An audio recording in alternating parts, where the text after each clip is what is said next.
Okay, all right. We finally started recording. Daniel, what is up? I have not seen you on this podcast for a Yeah, while, yeah, for man. sure. Ever since It's you been a got minute. ever since you got a real job and you were too good for me, man. It's not, no, don't say it like Sorry to that. hang Don't out say with I'm not, your frat friends. no, it's not even like that. When you work like 80 hours a week, there's just really not time for like anything else. But Well, I yeah, always knew well, I'd hop back on. yeah. Well, thank you for your time. Thank you for coming back, man. Dude, of course. Yeah, for anybody who doesn't know, this is D Dushiyama. Yep.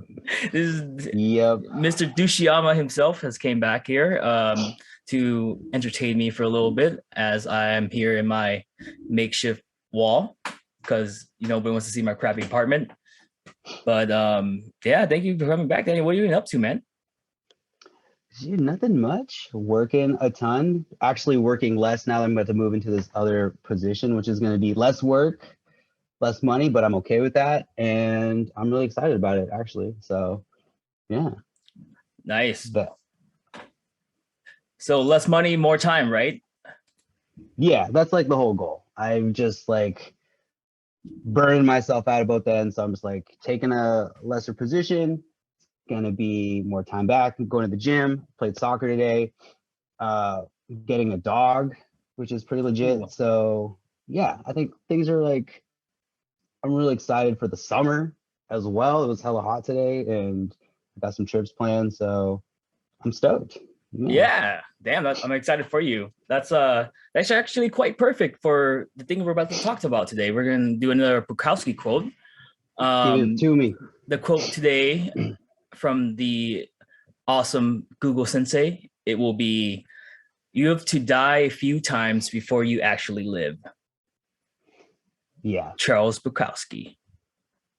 I agree with that. I think we were talking earlier, like before we started recording, about how like he means like metaphorically, you have to like die, like fall, fail completely, fall on your face, just be left with nothing, and then find out what's actually important to you.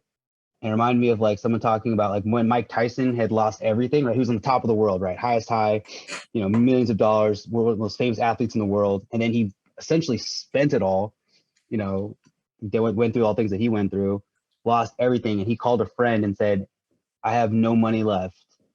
And I honestly feel really happy about it. He's like, what are you talking about? Like, you're bankrupt. He's like, yeah, but now I know everyone who's still in my life doesn't want anything from me.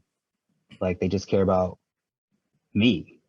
And I think that, that's like I don't know, like a financial death, an ego death, something like both, honestly. And I think he's all the better for it. So, yeah. I mean, You know, I think some people don't even try something hard enough where they even have the potential to fail. They just stay in their safe, comfortable lane. They're like, oh, dude, I'm not going to ever go for anything because I couldn't handle it. And then that's almost sadder, I think. So, yeah. you know, Going back to what you're talking about with the whole Mike Tyson thing, I'm not too mm, familiar with the whole Mike Tyson lore, so I probably have to look up where he said this. Maybe it was in his book or whatever, but it reminds me of a story of one of my friends who will remain nameless. Long story sure. short, he was barbecuing something in the morning, and the gas tank or propane tank exploded, and it gave him fourth degree burns, I believe. So he Oh, had to get shit. this whole skin graft on his arm. And he was saying how that that became a, I guess, like a challenge for some people to hang out with him due to his appearance, or due to his ability, or due to the lack, or his ability, or due to his lack ability. What the hell I'm trying to say? Due to his his lack of, inability, due to his there it is. inability, ding ding ding ding We ding. got Due there. to his, yeah, we did. Yo, you built the suspense for it. It was great. Due to his inability to do certain things, and he was saying how instead of viewing it in a way um where he was depressed about the things he couldn't do, he chose to see the other side where it was a blessing because it showed him who were his real friends, or who are his real friends, because those Mm, who wanted to be there for him are there. yeah. Dude, 100%. Like, I mean, think about that. Like, also, like, if someone won't hang out with you just because you like look different, that's they were shitty people to begin with. Like, you're better off not having those people in your life. And I Yeah. will say, since turning, I think 30 specifically, I feel like there are definitely people I've purposely like cut out because we were only ever like, I don't know, like maybe just we're just party friends, or we were just like, friends who did like certain things together, but they're not necessarily like friends you like leaned on, or and then when people can't get stuff from you, then they change up sometimes. So I Yeah. feel like if you're doing growing up right, as you get older, maybe it's just me, I feel like you'll have less friends, but they'll be like higher quality. It'll be like quality over quantity in terms of it, like Mhm. who's still with you at 35 will not, I don't think will probably be the same people you were hanging out with at 25. Maybe some, right? Some for sure, but not all of them, right? Yeah. So like, it's like that change, or I guess that death of your personality or who you once were, allows you to caterpillar or butterfly yourself into something you're meant to be, right? So that's your new life. That's Or it. Yeah. but I don't know, I think what the whole, was it metamorphosis? I don't know why I was thinking about Pokemon evolution. The whole Sure. process, right? It only happens once with caterpillars and butterflies. So maybe we're like snakes. We every few years we shed our skin, right? Dude, that's so funny you said that. I was just talking with, I forget, I think it was my boy Mark, and he was talking about how like we're saying Fuck like Mark, every year. replace me. He filled your black and Asian quota, so fuck him. I'm I gotta check certain boxes. just kidding, Mark. Uh, You're a cool guy. no, Mark's the best. I love Mark. I saw him yesterday. Fuck you though. We were talking about how like we think every year everyone should, step outside of yourself and have this kind of internal dialogue in like a profound kind of a way, within reason, right? I'm not saying you should like do DMT and like fall off the reservation, but like just have them, that moment, which I think some people never have that experience. And Mhm. some people, I think everyone could benefit from it if, done in the right way. Like Well, it's almost like Christmas or something. Like every year, one day a year, everybody picks the day and we just go out to like a park or something and just, I don't know, like um, have that experience. yeah, man, I think so. I think like once a year, you probably have to have some sort of release, right? Or some sort of confrontation with yourself, and see if that's where you want to be, or you're heading to where you need to be. Yeah. And you know what, too? I think you could get away with not doing it that way because that's going to be a very drastic, like 24-hour experience, right? If more people are just like in therapy in general, having these conversations like in a guided way or the professional way, then that would kind of probably achieve the same thing, right? Yeah, yeah, definitely, of course. Yeah. But I If mean, you could afford it, because the American healthcare is quite shit. you're not wrong. You're not wrong. It's even hard to get right now. So, Yeah, which is a shame because I think everyone could benefit from it. You know, I can't imagine a single person who couldn't benefit from having someone who's genuinely professional, one, right? Because some of the advice our friends give us is not great, even if they're well intentioned, right? They don't know what they're talking about, or like you got a friend who secretly wants to do better than you, so they're kind of giving you like, I don't say bad advice, but like there's a bias always, but have like a genuine like third person who's like, hey, here's, I'm not in your life, I'm just supporting you, I'm a partner to your life. Here's how I see it, and you're like, oh, yeah. So I think everyone benefits from therapy for sure. but yeah, but it's like, I was also talking to my neighbor about this. His One of his lifelong friends, or friends from his past, hit him up, and he was talking about, he was basically unloading a lot of drama on him, and Mm. and if you aren't prepared for that, then you don't really know how to process it, because you have to be in a certain mindset. And I told him, he definitely needs to seek help, like professional help. But talking to a friend is not bad either, because I think the moment you're talking to a friend about it, that means you're ready to open the Pandora box of what's going on. And that's really Sure, important. sure.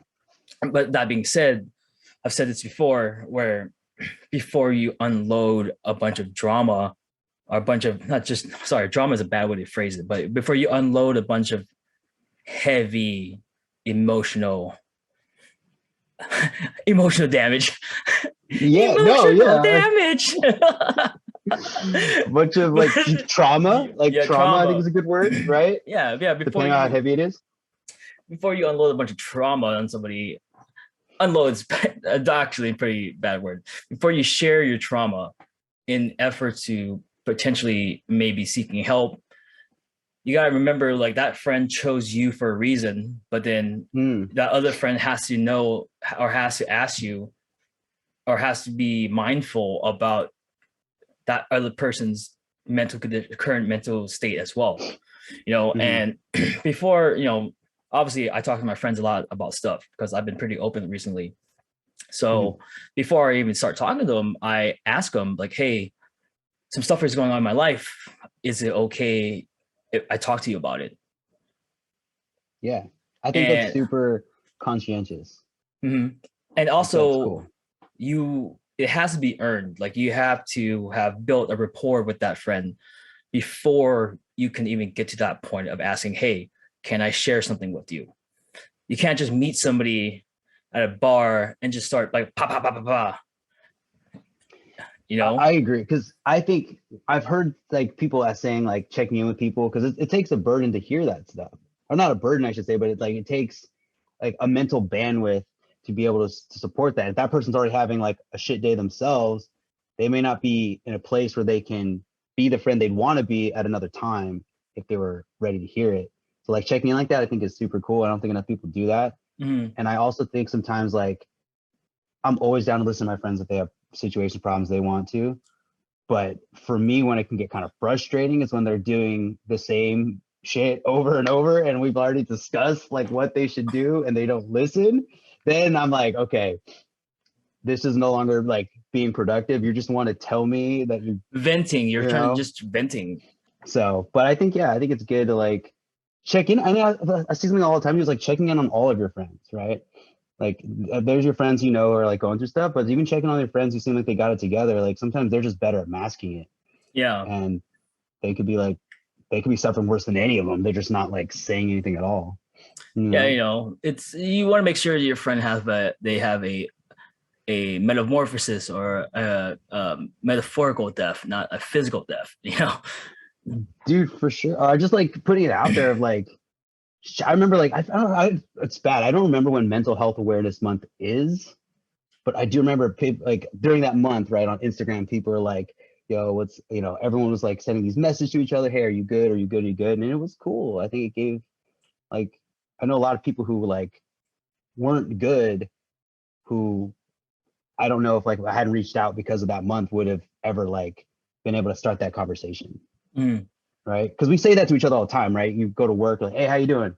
I'm good. How are you? I'm good. And we're lying. All right. Or yeah.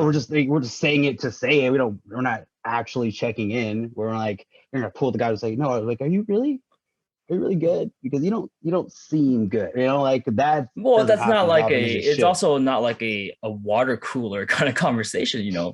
Sure, sure. But then it's just like if no one is actually asking you that in a meaningful way outside of work or at all, then it's like, you know, it's like that Facebook prompt. I think I haven't been on Facebook forever, but it used to say like, what are you thinking? Yeah, And yeah. then it was like prompting you to like put on your wall.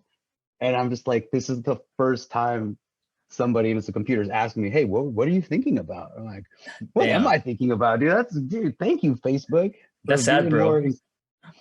I mean, that's the truth, right? Because like, if you're not around people who are caring about what's going on, it can be very like surface level conversations all day. But that's why you get around your friends and they're like, they ask and they really mean it. That's like the best feeling in the world. What was a meme? It was hella funny. It was like, uh, people always ask me how much for a gram, never how is the gram, or how is Yeah, I've seen it? something like that where they're like, they always ask something, yeah, something like they always ask how is, not how are you, or something like that. Yeah, And it's yeah. like the guy's like crying. Yeah, man. But also, you can't if you want help, you can't always just mask it either or try to Trojan horse a Hmm. conversation because like if like we're just hanging out and then I'm just like, oh hey, by the way, what'd you think of that new TV show where that guy dumped that girl? And he's like, oh yeah, I think it sucks. Like, yeah, I do. It does suck because this bitch in my life, right? You can't just mask it like that. You can't Trojan horse it. No. What were we talking about? We're talking about like Mental health thing was, which I was thinking about something earlier, which was like you were talking about how like you can't just like sneak in like into a conversation what you're going through and stuff. And I think that's especially true for men. I think that's especially true for certain like cultures. Like certain cultures don't talk about their feelings. Hold on. Let me get it right now before I forget. Let's say what I was leading up with that was that if you want help, you can't just post up a song. You can't just post a song lyric or write a really vague status and expect people to latch onto it, which is something else, like I learned the hard way because nobody knew to help me because they didn't knew I was in pain or because I wanted help or because I was going through something. Like closed mouths don't get fed. Like, you and subconsciously or unintentionally, you're going to start blaming people internally that they aren't there for you because you didn't ask for help. Like if you ask somebody for help and if they say no due to like due to the conversation being too triggering or they're doing their lives are too intense to really be there for you, you have to also accept that because it's more they're not professionals. Your friends aren't professionals, But if your friend's like, hey, if you're like, hey, I need help, and they're like, oh, I'm too busy, and then they are going to another friend's house and getting drunk, talking shit about you behind your back, then yeah, that's a bad friend, Yeah, to me, like that's what a friend is like. I think any good relationship involves like sacrifice, where it's like, dude, if like one of my friends right now called me and says, yo, Daniel, I need to talk to you, I'm like having a tough time, I would drop everything I'm doing, right? Yeah. No matter if it was something really cool, like that's what a sacrifice like is. And if you have a friend who's not willing to do that, then they're probably not your friend. Like, if they only want to be around you when they can do fun stuff with you, or when they only hang out with you when you're happy, when you're sad, they they fuck off. It's like, dude, that's a user, dude. That's and that's a defining that is important. I think as you get older, right? I think we should as much as people have worked like destigmatize like mental health, I feel like there's still like a really long way to go. Like for sure. Like especially what you were saying about like within certain cultures, right? Dude, for sure. Like I think like I was fortunate enough to grow up like in a family where like it was fully open. It was okay to talk about like your feelings. If you're really going through some stuff, you had to talk about it. It was just like, hey, I need to talk about something and get it off my chest. And we could like, but I know other people did not grow up like that, right? I know that super hardcore, like certain cultures where they're very strict about certain things, like they just don't talk about like their feelings. And I could, or like, you know what I mean? I could not imagine growing up like that. And some people did, right? So then like some people just bottle that. I saw a meme the other day. It was something about how do men survive something or something, and it was the response was like, we just bottle shit up and die at 40 of a stress-induced heart attack. We just bottle that shit up forever. And it's like, yeah, why? Was it John Oliver always talks about the British way is to internalize everything and then just take it to the grave. Yeah. But then you look at countries like that, they have like one of the highest rates of like depression or suicide or spousal abuse. Yeah, dude, it's just like it's like it's not a coincidence, right? It's all, I think, to me, I think it's like directly related. So it sucks because in American culture, it's hard to really be open about your feelings too. Like you and I, your dad's Asian American, but he's what, second generation? And your mom's Latina American, or she's Mexican, yeah. Mexican American. I wasn't too sure which brown, but yeah. We got it. We got it. My grandpa was born in Mexico and my grandma was too, and then they came over. And then does that make her second generation? They're born in Mexico, then they're immigrants. Yeah, and so she's first generation born here. Then your mom is first generation. Okay, then she's first, then my dad is third. Your dad's third, yeah. And I think that's pretty good because like my parents were immigrants and we're pure blood Asians. I don't know. My hand did not mean to go up that time, dude. I was like, they're pure bloods. Okay. We're the pure bloods, right? But with that being said, Voldemort. with that being said, we came here with our culture, and the culture for most, brown people of America, brown people is a fucking wrong word. Most people, POC, people of color, it's hard to break out of that because, back then, fucking they were more worried about getting shot up by bombs than mental health. It's and with that too, like there wasn't like any like child educate or books on educating parents and how to be, better parents. They were just taught from the community, and sometimes things taught within the community it's not healthy, it's not positive, or just is just using a lot of negative reinforcements for it. And then it could be conversations like, does it breed tougher or weaker people within the culture? But that's besides the point. So it is harder for people of color to talk about their emotions.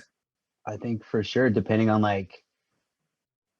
your specific household too, right? Depending on I think especially for men, right? Because I think talking about your feelings has always been sort of viewed as weak, right? Because one, you feel weak, right? You feel vulnerable having to share something about yourself, right? So a card naturally comes with that feeling. And then two, if you grew up in a household where sharing those kind of feelings was at the word ignored, at best ignored, but at worst possibly ostracized and made fun of, right? When we were growing up, and I'm not saying this now, but if a guy showed feelings, what would you call him growing up, as a middle school, right? You would call him a pussy because we're characterizing it as a feminine trait associated to vagina, or you might call him, right?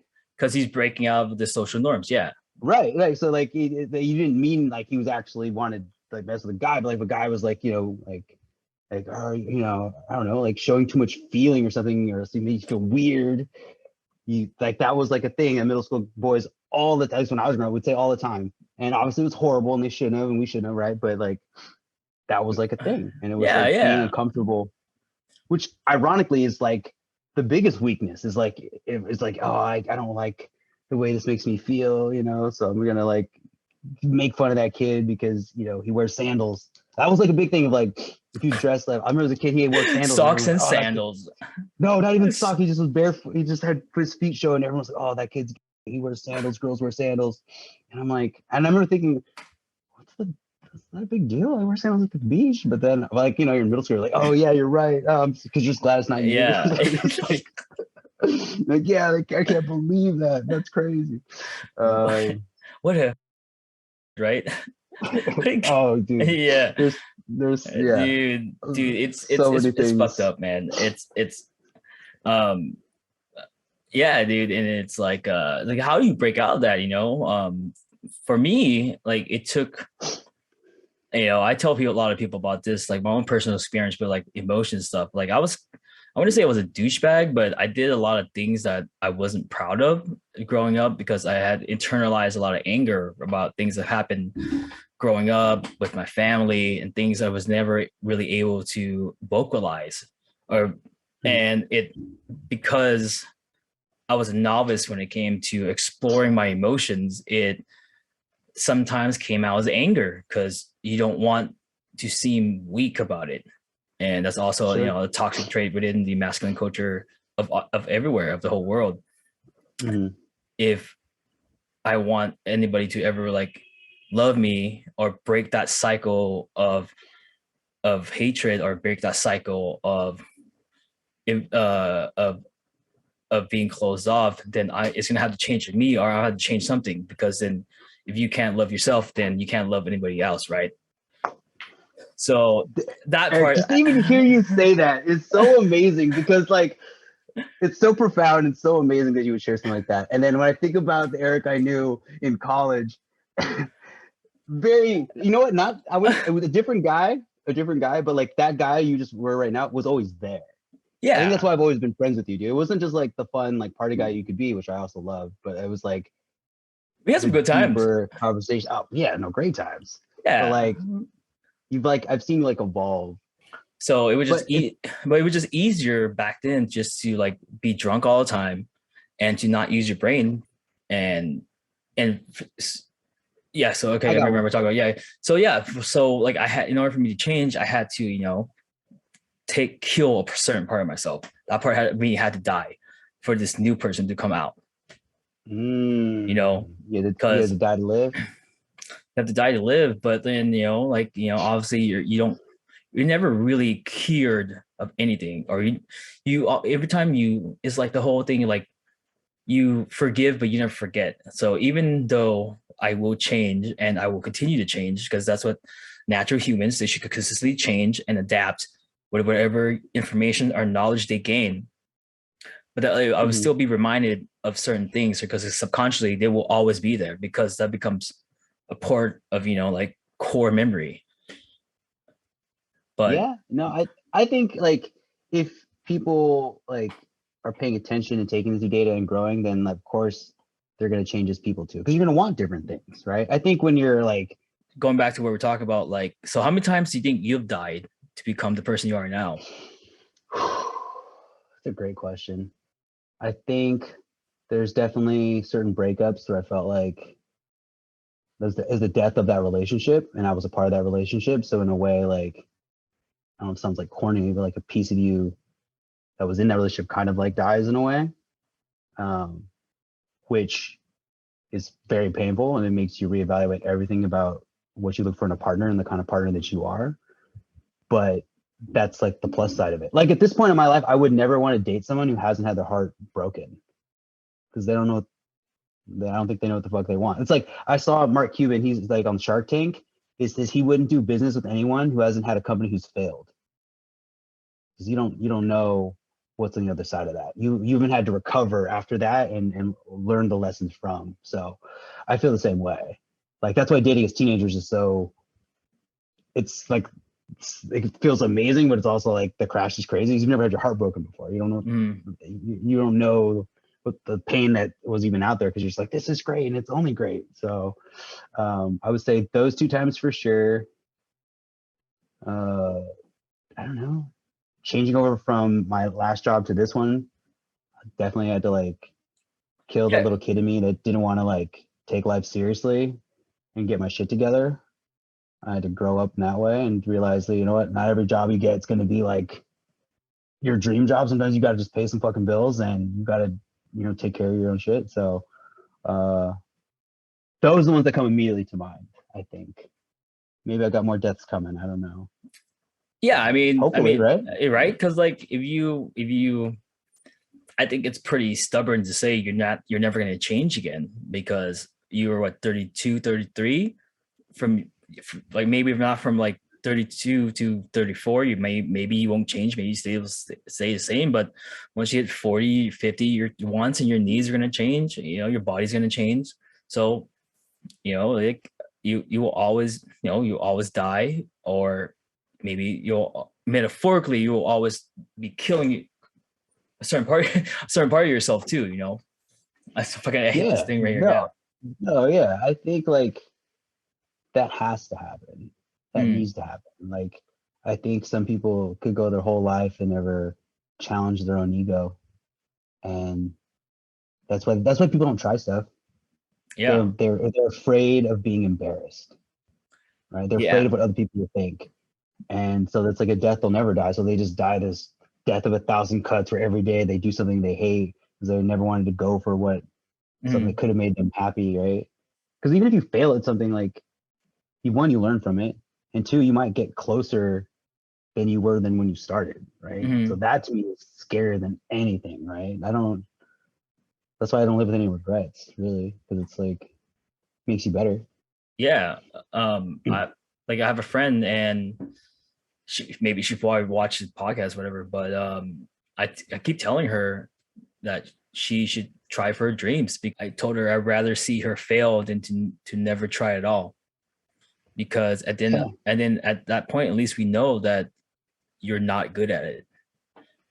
Yeah, or you'll get better. Like that reminds me of a Shakespeare quote that was in my English class in high school. It was something about the greatest tragedy on earth is for someone to die with all the music unsung in their heart or something. It was basically exactly what you're saying. It's like how many great masterpieces like never got written because the person was like too scared, or like just took over their dad's like, I don't know, like shoe company. Like when you make, it was a cobbler. It's like, oh, I'm gonna do that too. And now we're like Shakespeare and Sons. You imagine if Shakespeare had never like picked up a pen because he's like, oh, dude, I got this girl pregnant now. I got a kid, and fuck, I gotta take care of the kid. I gotta do it right. And he just never wrote anything. We would never know. How many Shakespeare's died and we never heard, they wrote something better than like Hamlet, and we just will never know about it because he never tried.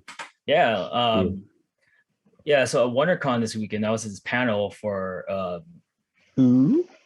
how to get your draft to get read. Basically, it's about like how to get from a draft to actual TV script and for people to read it and stuff. But Okay, so WonderCon is like Comic-Con, right? Or no? It's like a better Comic-Con, but I don't want to talk about WonderCon right now. Different podcast. I just wanted just Yeah, so for me, yeah, so I know yeah. what I'm doing. Okay, so So it was a like panel. that. It was a writing panel, right? Sure. And then the guy, he said that Hollywood is not a place of ideas; it's a place of execution. I'm pretty sure that I think Hollywood's not a place of ideas. It's execution, or it's not about having ideas, but it's about the execution, basically. Saying Sure. it just needs to happen. You need to get it done so it can be read. Then that's where you're going to achieve your dreams or achieve your goal. 100%, right? Because like I know so many people who have like ideas, right? Because ideas are the first step, right? It starts there, right? But how many people have the experience, the drive, the initiative, like the know-how to actually make it come to life? Very few. Yeah. Right. A lot of idea people out there. How many Yeah. people actually like make it happen? Yeah, and in terms of achieving your goals or just wanting to change, you have to, in a sense, metaphorically kill your old self, because if you're in that kind of like toxic relationship with yourself, then you can't change because that person is holding you back. And the only way to the only way for that to get free from the clutches of your mind is to kill that part of yourself, Yeah, whatever it is, right? It could be, because it could be different things, right? It could be the part of you that says like you'll fail, like it could be the part of you that's afraid. It could be, I mean, that's probably the biggest thing that holds people back, right? Maybe laziness too, right? It could be like fear, laziness. So many people want things, but they're not willing to put in the work, and so yeah, they're not willing to die for it. That's it. Yeah. It's honestly, I don't know what else we can say about this quote about about dying to grow, but it's just like, it's just, if you want the cycle to end, it has to start with you. May it be community or culturally, or I guess quote unquote genderly, I don't know what the fuck that means. It has to start with you. You want that change to happen, you have to kill that person who's holding you back. Also, you also have to choose your circle as well. So whatever or whoever's holding you back, you have to make that decision to cut them out of your life. If they're not a positive influence, it's hard to change, it's hard to let go of the norm, but you have to make the change, or else you're going to be stuck in that cycle forever of misery, and misery loves company. Dude, that's for sure. There's plenty of people like to wallow together. And I think the toughest part too is some of those people who might be holding you back or like preying on your downfall. Like some of them are like close to you. Yeah. For some people, for sure. Like it's like a family member who like, you think has your back, but then like doesn't. You know what I mean? Like I know I've seen that in like certain situations where it's like, yo, this person is not actually trying to help you. They're just saying they are. Yeah, there's a difference between like a friend just busting your chops and a friend who's dragging you down. And for sure. And if you're 30, you should be at least be able to filter that out. If not, you got to ask for some help, bro, because that by that point, hopefully you have the emotional knowledge to know who is positive or negative in your life. For sure. I think the most important people you can have in your life is someone who's not afraid to like check you. And I think we need people in our lives who can check our worst impulses, is what I'm trying to say. Yeah, And you need people who are willing to challenge your ideas and challenge yes, what you're doing. fuck yes. You want somebody to help you flourish. You don't want anybody to just shut down your ideas and what you want to do, unless it's a stupid idea. Like if you think about murdering somebody, that's probably a bad idea, but you want somebody who Probably. challenge your ideas in the right way. It's Yeah. like, or we'll call you on your bullshit. It's hard at first when somebody does check you, because when I was first told like, hey, you're acting like a dumbass, of course I was defensive, but you have to have that emotional maturity enough to realize like, what is there any truth to what they're saying, or what they're saying is just something to bring me down. Like if you're young and you haven't had that happen to you a lot, then it's going to be hard. But once you're older, you should at least have some sort of direction to know who is right and who is wrong. Also building a community around you where you have an let's say safe space, right? Have a space where you can actually open up and talk, right? Yeah. I know it sounds stupid, right? No, that's what it's no, like, no. I mean, like in general, like what it is. Like, yeah, call what it is. Yeah, bro. yeah. Because like if you don't have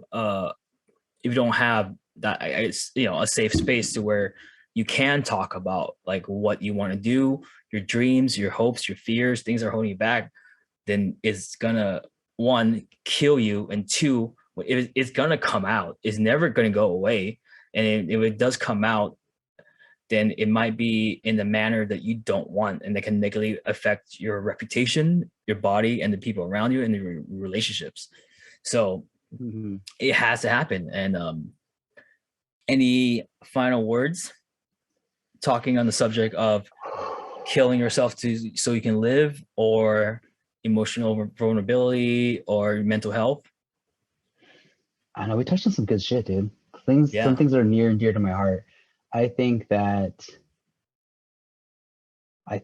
like being vulnerable can be a strength, and I think that you should see it that way.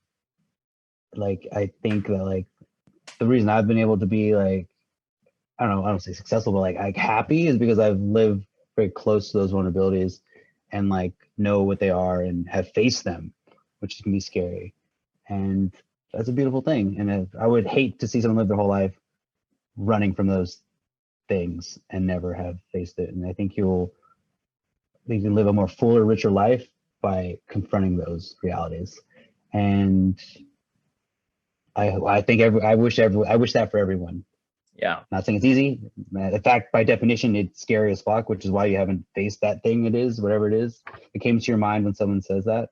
But on the other side of it is like a beautiful kind of peace that if this discussion lets someone else have that discussion with themselves, and someone hears that and does that, then I would be, if even one person did that after listening to this, I was just talking about, that would be, it would be worthwhile for me.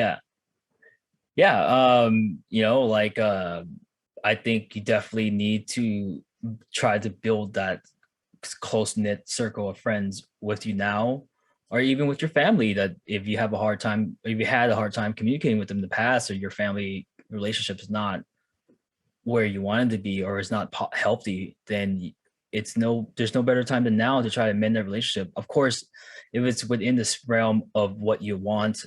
And I don't know everybody's history. I don't know what's that people have done to each other, but you don't want to be on your deathbed wondering who has your back. Like for me, I'm glad that I myself have opened up and became the person I want to be in my emotional maturity. So when I was near death with the coronavirus, before, before the vaccines came out, before Omicron or died COVID to tier list as COVID symptoms. I got Delta, the yeah. I got that real I got that Wuhan stuff. But Yeah, yeah. OG.